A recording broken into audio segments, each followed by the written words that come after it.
Good morning. Morning మ్యాగజైన్కి స్వాగతం. ప్రముఖ దినపత్రికలో వస్తున్న వార్తలు కనుక జరుగుతున్న పరిణామాలు చూద్దాం. ఈనాడు చూస్తే 2 ఏళ్లలో పేదలకు 1,50,000 కోట్లు ఇచ్చాం. పాత ప్రభుత్వం వల్లే ఇంత భారం. మూలధన వ్యయం 32,005 కోట్లు ఇంకా పెంచుతాం.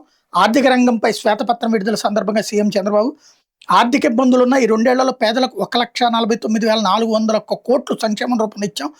ఎన్నికల్లో హామీ ఇచ్చిన దానికి మించి సంక్షేమం అమలు చేస్తున్నాం. రాష్ట్రంలో ఎప్పుడు ఇంత మొత్తంలో సంక్షేమం కోసం ఖర్చు చేయలేదు. ఇది పచ్చి అబద్ధం కదా.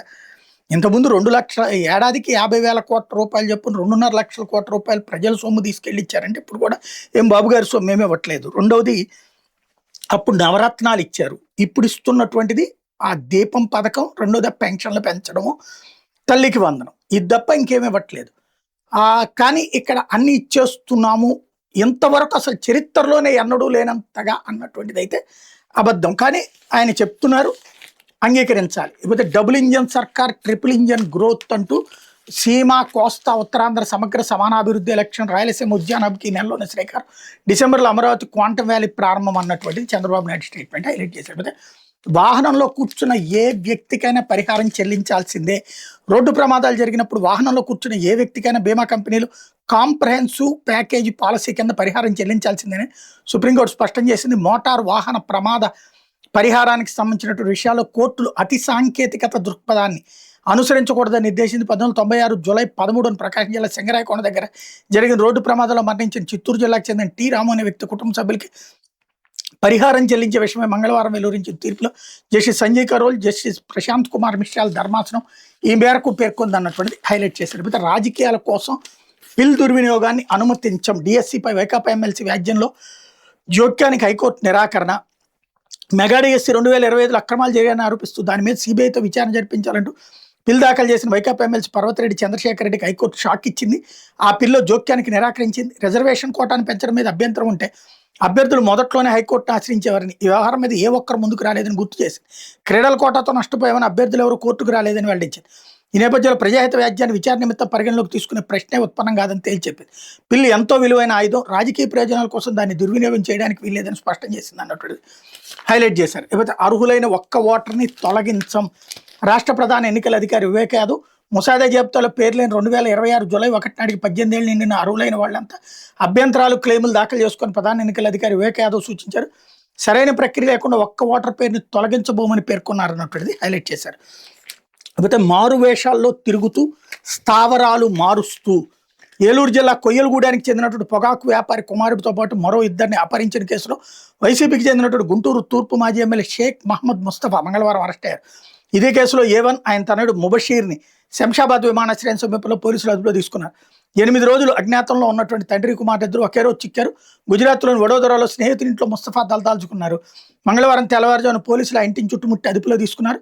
వెంటనే వడోదర కోర్టులో హాజరుపరిచారు. 7వ తేదీలోపు న్యాయస్థానంలో హాజరుపరచాలని కోర్టు ఆదేశించి ఆయన న్యూజివిడికి తీసుకొస్తున్నారు అన్నటువంటిది హైలైట్ చేశారు. అయితే మద్యం సిండికేట్కి కిరణ్ కుమార్ రెడ్డే వెన్నెముక. వైకాపా హయాంలో జరిగిన మద్యం కుంభకోణంలో నిందితుడు ఈశ్వర్ కిరణ్ కుమార్ రెడ్డి ప్రధాన ఆర్థిక సూత్రధారి. రవాణా వ్యవస్థ, మనీ లాండరింగ్ని ఆయనే పర్యవేక్షించాడు. రాజకేశ్ రెడ్డితో కుమ్మక్కే ముంబైకి చెందినటువంటి షెల్ కంపెనీలు, హవాలా సంస్థలతో ఒప్పందం చేసుకున్నాడు. డొల్ల కంపెనీలు, లాజిస్టిక్స్, ప్లాట్ఫారాలు, ఆర్థిక మార్గాలతో ప్రత్యేక వ్యవస్థ రూపొంది నిర్వహించాడు అన్నటువంటి వార్తని హైలైట్ చేశారు. లేకపోతే ఉదయనిధి స్టాలిన్ అరెస్టు, విడుదల. సీఎం విజయ్ నటి త్రిషపై తమిళనాడులో ప్రతిపక్ష నేత ద్వంద్వార్థ వ్యాఖ్యలు. తమిళనాడు ముఖ్యమంత్రి విజయ్ నటి త్రిష మీద వివాదాస్పద వ్యాఖ్యలు చేసిన ప్రతిపక్ష నేత డిఎంకే యోజన విభాగం కార్యదర్శి ఉదయనిధి స్టాలిన్ పోలీసులు అరెస్ట్ చేశారు. కావేరీ జలాల విడుదల, మేకెదాటు నిర్మాణం, రైతుల సమస్యల మీద తంజావూరులో డిఎంకే తరపున సోమవారం ఆందోళన జరిగింది. ఈ సందర్భంగా కావేరీ జలాల విడుదల మీద ఉదయనిధి మాట్లాడుతూ టీవీకే ప్రభుత్వం సీఎంని తీవ్రంగా విమర్శించారు. ఆ సమయంలో ఆందోళనలో పాల్గొన్న వాళ్ళు త్రిష అని పెద్దగా కేకలు వేయడంతో ద్వంద్వార్థం వచ్చేలా ఉదయనిధి వ్యాఖ్యలు చేశారు. ఈ అనుచిత వ్యాఖ్యలపై టీవీకే తంజావూరు సెంట్రల్ జిల్లా మహిళా విభాగం ఆర్గనైజర్ భైరవి ఫిర్యాదు మేరకు పోలీసులు ఉదయనిధి మీద వివిధ సెక్షన్ల కింద కేసు నమోదు చేశారు అన్నటువంటి వార్తని హైలైట్ చేశారు. అయితే ఆ అవిశ్రాంత అరాచకం, ఉర్వకొండలో పోలీస్ స్టేషన్ శాసిస్తూ దందా, మాజీ సీఐ లంచావతారం, ప్రభుత్వాలు మారిన కొందరు అధికారుల అరాచకం అలాగనే కొనసాగుతుంది. అనంతపురం జిల్లా ఉర్వకొండ నియోజకవర్గంలో విశ్రాంత పోలీసు అధికారి దందాలు ఎందుకు నిదర్శనం. కర్నూలు జిల్లాకు చెందిన ఈ విశ్రాంత సీఐ ప్రస్థానం అంతా వివాదాలమైన గతంలో ఉర్వకొండలో పనిచేసిన ఈయన వైకాపాయంలో రాఫ్తా నియోజకవర్గానికి బదిలీ చెలరైపోయారు. వైకాపా బంటుగా మారి తెలుగుదేశం ముఖ్య నేతల మీద రివాల్వర్ ఎక్కుపెట్టే వరకు వెళ్ళారు. గతేడాది తిరిగి ఉరవకొండకు వచ్చి పదవి విరమణ చేశారు. అప్పటి నుంచి ఇక్కడే తిష్ట వేసి అనధికారికంగా కొనసాగుతున్నారు అన్నటువంటిది హైలైట్ చేశారు. ఇకపోతే సాయి కృష్ణ కేసులో 4 నిందితులకు 5 రోజులు కస్టడీ. సాయి కృష్ణ మృతి కేసులో 4 నిందితులకు కోర్టు 5 రోజులు కస్టడీ ఇచ్చింది. జ్యుడిషియల్ రిమాండ్లో ఉన్న head constable Ashok, Nani, Sambaiah, constable బాబురావుని ఈ నెల 5 నుంచి 9 వరకు విచారించేందుకు కోర్టు అనుమతించింది. ఈ మేరకు 2వ ఏజేఎంఎఫ్సి కోర్టు న్యాయాధికారి శ్రీకాంత్ మంగళవారం రాత్రి ఉత్తర్వులు ఇచ్చారన్నటువంటి వార్తని హైలైట్ చేశారు. లేకపోతే సాక్షి మునిశాపం మరేం చేస్తాం, అబద్ధాల్లో ప్రోగ్రెస్, కళ్ళార్పకుండా ఏకబిగిన 3.5 గంటల పాటు అసత్యాల సంపద సృష్టి, 2 ఏళ్ల పాలనలో ఆర్థిక పరిస్థితిపై Chandrababu progress report, super 6, super 7 హామీలని పూర్తిగా ఎగవేత, సూపర్ 6 హామీల రూపంలోనే 2 ఏళ్లలో ప్రజలకు 2,06,744 కోట్లు బకాయి. మరి హామీలను అమలు చేసింది ఎక్కడ చంద్రబాబు అని నిలదీస్తున్న ప్రజలు. నిరుద్యోగ వృత్తి, ఆడబిడ్డ నిధి, 50 ఏళ్లకే ఎస్సీ, ఎస్టీ, బీసీ మైనార్టీలకు పెన్షన్ హామీలకు ఎగనామం, అన్నదాత సుఖీభవ, తల్లికి వందనం, దీపం, ఉచిత బస్సుకు అరకొరే, కొత్త పింఛన్లు దేవుడెరుగు, బాబు వచ్చాక ఉన్న పెన్షన్లే కోత, రైతులు, మహిళలు, ఉద్యోగులు, యువత అన్ని వర్గాలకు చంద్రబాబు మోసం. 2024 జూన్ నుంచి పథకాలను అమలు చేస్తామని బాబు షూరిటీ, భవిష్యత్ గ్యారంటీ పేరుతో ఇంటింటికి బాండ్లు ఇచ్చిన చంద్రబాబు పవన్ వాటిని తక్షణమే చెల్లించాలంటూ ప్రజల డిమాండ్. 26 నెలల్లోనే ఏకంగా 3.63 లక్షల కోట్ల అప్పులతో చంద్రబాబు రికార్డు. కప్పం కట్టలేక రాష్ట్రం నుంచి వెళ్ళిపోతున్న పరిశ్రమలు, పెట్టుబడులు, అంతులేని అవినీతి, రెడ్ బుక్ అరాచకాలతో రాష్ట్రంలో విధ్వంసం సృష్టిస్తున్న బాబు సర్కార్ రాష్ట్రంలో అన్నింటా అధమ స్థానంలో ఉందంటూ కాగుతో సహా తేల్చి చెప్తున్న కేంద్ర సంస్థలు 2 తప్ప అన్నీ చేసే అంటున్నారు. నిరుద్యోగ భృతి ఇవ్వలేకపోయినా 20 లక్షల ఉద్యోగాలు లేదంటే నిరుద్యోగ భృతి ఇస్తానన్న ఉద్యోగుల జీతభత్యాలకు 110% పెంచేసిన వైఎస్ఆర్సీపీ సర్కారు 96% తెచ్చా, ఇంకా తగ్గించే ప్రయత్నాలు చేస్తున్న అన్ని ప్రభుత్వ ఉద్యోగాలంటే ఇవ్వలేమంటూ చంద్రబాబు స్టేట్మెంట్ ఇక్కడ హైలైట్ చేశారు. లేకపోతే పొగాకు రైతుల మీద సర్కారు పగ, చంద్రబాబు పాలనలో దళారులదే రాజ్యం, వ్యాపారులంతా సిండికేట్గా మారి దోపిడీ, 200 రూపాయల కంటే తక్కువ కొనొద్దని జూన్, జూలైలో బాబు ఆదేశం. అయినా సరే సరాసరి 187 రూపాయలుగా పడిపోయిన ధర. 2 సీజన్లలో 3,000 కోట్లు నష్టపోయిన పొగాకు రైతులకు అండగా వైఎస్ఆర్సీపీ ఇప్పటికే పలు మార్ల ఆందోళన. నేడు తూర్పుగోదావరి జిల్లా దేవరపల్లి పొగాకు కొనుగోలు కేంద్రాన్ని మాజీ సీఎం వైఎస్ జగన్మోహన్ రెడ్డి అన్నటువంటి హైలైట్ చేశారు. కాకపోతే హే రామ్ అంటూ రాజ్యసభను కుదిపేసిన రామాలయ విరాళాల చోరీ అంశం, అధికార విపక్ష ఎంపీల నిరసనలు, వాగ్వాదాలతో సభలో తీవ్రంగా దుమారం. కాంగ్రెస్, సమాజ్వాదీ పార్టీలు రాముడి విరోధులు అన్న కేంద్ర మంత్రి రిజిజు విరాళాల చోరీ విషయంలో సిబిఐ, ఈడీ, విజిలెన్స్ ఏం చేశాయని ఖర్గే ప్రశ్న. తీవ్ర గందరగోళం, నిరసనల మధ్య కొనసాగిన వాయిదాలు. అయోధ్య రామాలయంలో భక్తులు సమర్పించిన కోట్లాది విలువైన విరాళాల చోరీ అంశం మంగళవారం పార్లమెంట్ కుదిపేసింది. దీని మీద పార్లమెంట్లో సమగ్ర చర్చ జరపాలని విపక్ష ఎంపీలు పట్టుబట్టారు. కేంద్ర ప్రభుత్వం ప్రధాని సమాధానం చెప్పాలని డిమాండ్ చేశారు. కాంగ్రెస్, సమాజ్వాదీ, కమ్యూనిస్ట్ పార్టీలకు శ్రీరాముడి మీద విశ్వాసం లేదంటూ రాజ్యసభలో కేంద్ర మంత్రి కిరణ్ రిజిజు మండిపడ్డారు. క్షమాపణ చెప్పి మాట్లాడాలని డిమాండ్ చేశారు. దీంతో విపక్ష ఎంపీలు నినాదాలతో సభను హోరెత్తించారు. తీవ్ర గందరగోళ నిరసనల మధ్య సభ వాయిదాలు కొనసాగినాయి అన్నటువంటిది హైలైట్ చేశారు. లేకపోతే ఆ భూమి పూజ చెల్లదమ్మ అంటూ క్రీడా ప్రాజెక్టును వదలని Lokesh, credit politics, PV Sindhu badminton అకాడమీకి నేడు మళ్లీ లోకేష్ భూమి పూజ. 2021లో సింధు అకాడమీకి 3 ఎకరాలు కేటాయించిన అప్పటి సీఎం వైఎస్ జగన్. అప్పట్లో మోకాలాడడానికి ప్రయత్నించిన టీడీపీ నేతలు ఇప్పటికే తల్లిదండ్రులతో కలిసి భూమి పూజ చేసిన సింధు నిర్మాణము ప్రారంభం. బ్యాడ్మింటన్ అకాడమీ పూర్తయితే జగన్ క్రెడిట్ వస్తుందని ఓర్వలేకపోతున్న లోకేష్, అందుకే మరోసారి భూమి పూజకు నిస్సిగ్గుగా ఏర్పాట్లు అన్నటువంటిది హైలైట్ చేశారు. లేకపోతే రేపల్లెలో టీడీపీకి బిగ్ షాక్. టీడీపీ కీలక నేత గూడపాటి శ్రీనివాసరావు వైఎస్ఆర్సీపీలో చేరిక. కండువా కప్పి ఆహ్వానించిన పార్టీ అధ్యక్షుడు వైఎస్ జగన్. చంద్రబాబు సర్కార్లో కాపులకు ప్రాధాన్యం లేదు, గూడపాటి కాపులకు వైఎస్ఆర్సీపీ అండగా ఉంది అన్నటువంటి స్టేట్మెంట్ హైలైట్ చేశారు. అయితే బీసీ నేతలపై ఆగని అక్రమ కేసులు, ధర్మాన కృష్ణదాస్, పేరాడ తిలక్ తదితరుల మీద కేసులు. శ్రీకాకుళంలో వైఎస్ జగన్ పర్యటన సక్సెస్ కావడాన్ని జీర్ణించుకోలేకపోతున్న పాలకులు, పోలీసులను అడ్డం పెట్టుకుని ఫిర్యాదుల పరంపర, వైఎస్ఆర్సీపీ నాయకులపై వరుస అక్రమ కేసులు అన్నటువంటిది హైలైట్ చేశారు. అయితే బాబు బోగాస్ మాటలు అంటూ భోగాపురం ఎయిర్పోర్టుపై గల్లీ నుంచి ఢిల్లీ దాకా చంద్రబాబు క్రెడిట్ చోరీ రాజకీయాలు, వ్యవహారంపై పార్లమెంట్లో చర్చించేందుకు వైఎస్ఆర్సీపీ సిద్ధం, దమ్ముంటే మీరు చర్చకు రండి, చంద్రబాబు కూటమి ఎంపీలకు వైఎస్ఆర్సీపీ ఎంపీల సవాల్ అన్నటువంటిది హైలైట్ చేశారు.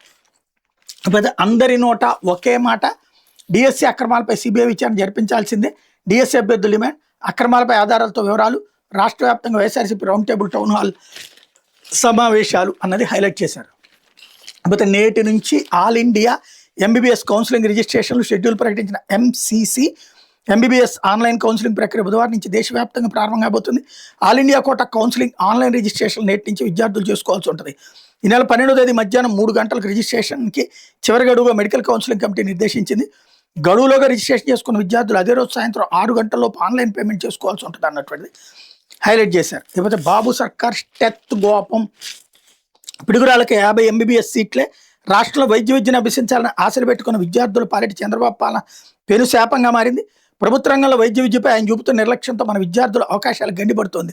నేషనల్ మెడికల్ కమిషన్ పిడుగురాళ్ళ వైద్య కళాశాలకు 100 ఎంబీబీఎస్ సీట్లు మంజూరు చేసిందంటే ఇవాళ ప్రభుత్వం ఆర్భాట ప్రకటన చేసింది అన్నటువంటి వార్తని హైలైట్ చేశారు. ఇకపోతే ఆంధ్రజ్యోతి 1.49 లక్షల కోట్ల సంక్షేమం, విధ్వంసం నుంచి వికాసం దిశగా 2 ఏళ్లలో నవ్యాంధ్ర పరుగు, అభివృద్ధి, సంపద సృష్టి, సమతుల్యత, సంక్షేమం, 4 సూత్రాలతో పాలన, పెట్టుబడులకు 28 అనుకూల విధానాలు, ఉద్యోగుల బకాయిలు 30,849 కోట్ల జమ, వైసీపీ పాలనలో చేసిన భారీ రుణాల మీద వడ్డీ తగ్గింపుతో 8,629 కోట్ల ఆదా, కొత్త పెట్టుబడులతో ప్రతి కుటుంబానికి 50,000 మేరకు అదనపు ఆదాయం, జగన్ పాలనలో అప్పులు కుప్పగా రాష్ట్రం, ప్రతి ఒక్కరికి 51,816 రూపాయల ఆదాయం నష్టం, రుణాల వినియోగంలో ఏపీ మహిళలే టాప్, ఆర్థికంపై శ్వేతపత్రం విడుదల చేసిన సీఎం అన్నటువంటిది హైలైట్ చేశారు. లేకపోతే డిఎస్సిపై వైసీపీకి మెగా షాక్ అంటూ సిబిఐ దర్యాప్తు హైకోర్టును విచారణ సందర్భంగా తీవ్ర వ్యాఖ్యలు, రాజకీయ ప్రయోజనాల కోసం పిల్లు దుర్వినియోగం చేయడానికి వీల్లేదు, విలువైన ఆయుధం ఇది వృధా తగదు, నష్టపోతే స్పోర్ట్స్ అభ్యర్థులు కోర్టుకు రారేం, భయపడుతున్నారనే వాదంతో మేము ఏకీభవించాం, నకిలీ సర్టిఫికెట్తో ఉద్యోగాలు అంటున్నారు,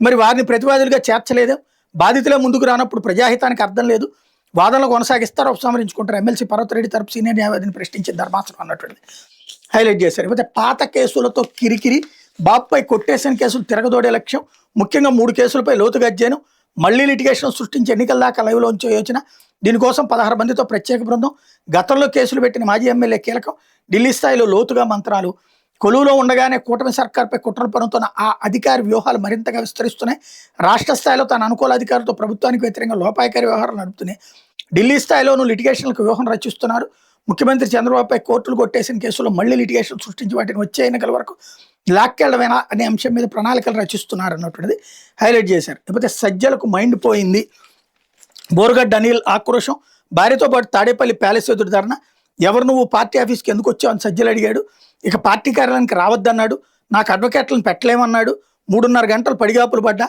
అన్నం కూడా పెట్టలేదు, చెంచాగాళ్లతో తిట్టిస్తున్నాడు అంటూ బోరుగడ్డ స్టేట్మెంట్. వైసీపీ రాష్ట్ర కోఆర్డినేటర్ సజ్జల రామకృష్ణారెడ్డి మైండ్ పోయిందని జగన్ వీరాభిమాని బోరుగడ్డ అనిల్ విరుచుకుపడ్డారు. ఆయన జపం చేస్తేనే వైసీపీ ఆఫీసులోకి రాణిస్తారంట అని ఆగ్రహం వ్యక్తం చేశారు. కనీసం జగన్ ఉంటే తాడేపల్లి ప్యాలెస్ గేట్ లోపలకు కూడా తనను రానివ్వలేదని మండిపడ్డారు. ప్యాలెస్ బయట ప్రతి కార్యకర్త కష్టాన్ని నేను మర్చిపోనని ఉన్న జగన్ ఫ్లెక్సీ ముందే మంగళవారం మధ్యాహ్నం మండుటెండలో బోరుగడ్డ తన భార్యతో మాట్లాడారు అన్నటువంటిది హైలైట్ చేశారు. లేకపోతే మద్యం స్కామ్లో మనీ మేనేజర్ 3,500 కోట్ల దందాకు ఆర్థిక మూలస్తంభం, షెల్ కంపెనీలతో నగదు మళ్లింపు, దుబాయ్లో నెట్వర్క్, ఎన్నికల్లో డబ్బు రవాణాకు కారులో ప్రత్యేక, వైసీపీ అభ్యర్థులకు నాడు 5 కోట్ల చేరవేత, ఎన్క్రిప్టెడ్ యాప్లతో రహస్య ఆపరేషన్లు, ఈశ్వర్ కిరణ్ రిమాండ్ రిపోర్ట్లో సిట్ వెల్లడి, గుంటూరు జిల్లా జైలుకి తరలింపు అన్నటువంటిది హైలైట్ చేశారు. లేకపోతే యూపీఐ వాణిజ్య లావాదేవీలపై ఛార్జీ 0.25% నుంచి 0.50 వరకు విధించే అవకాశం, 2,000 దాటిన లావాదేవీలపై ఎండిఆర్, వ్యక్తులు చిన్న వ్యాపారులకి మినహాయింపు, మాల్స్, సూపర్ మార్కెట్లు, కార్పొరేట్ సంస్థలకు వర్తింపు, లోక్సభలో బిల్లు పెట్టిన ఆర్థిక మంత్రి, ఇప్పట్లో ఎండిఆర్ లేదంటున్న ప్రభుత్వ వర్గాలు అన్నటువంటిది హైలైట్ చేశారు. లేకపోతే 2 జవాన్లని కాల్చి చంపి ఆపై ఆత్మహత్య, ఆంధ్ర సిఆర్పిఎఫ్ అధికారి ఘాతుకం, కాల్పుల ఘటనలో మరొకరికి గాయాలు, అస్సోం సిఆర్పిఎఫ్ క్యాంపులో దుర్ఘటన అన్నటువంటిది హైలైట్ చేశారు. లేకపోతే నాకేమీ తెలియదు, గుర్తు లేదు, వైసీపీ నేత మాజీ మంత్రి సిదిరప్పలరాజు ఒకరోజు పోలీస్ కస్టడీ విచారణ మంగళవారం ఉత్కంఠభరితంగా ముగిసింది. కాశీబుగ్గ స్టేషన్లో జరిగిన విచారణలో పోలీసులు అడిగిన ప్రశ్నలకు అప్పలరాజు సరైన సమాధానాలు ఇవ్వకుండా దాటవేత ధోరణి ప్రదర్శించినట్టు తెలిసింది. సోంపేట సీఐ మంగరాజు ఉదయం 11:50 నుంచి సాయంత్రం 4:30 వరకు అప్పలరాజును విచారించారు. నెల 10వ తేదీ రాత్రి రోడ్డు మీద ప్రాణాపాయ స్థితిలో ఉన్న గొర్రెల కాపరి దుబ్బదానయ్యను ఎందుకు పట్టించుకోలేదు, గాయపడి మీ కుమారుని మాత్రం ఆసుపత్రికి తరలించి నిజాలు ఎందుకు దాచారన్నారు అన్నటువంటి వార్తని హైలైట్ చేశారు. ఇది దినపత్రికలో వచ్చినటువంటి వార్తలు వెనకాల జరుగుతున్నటువంటి పరిణామాలు.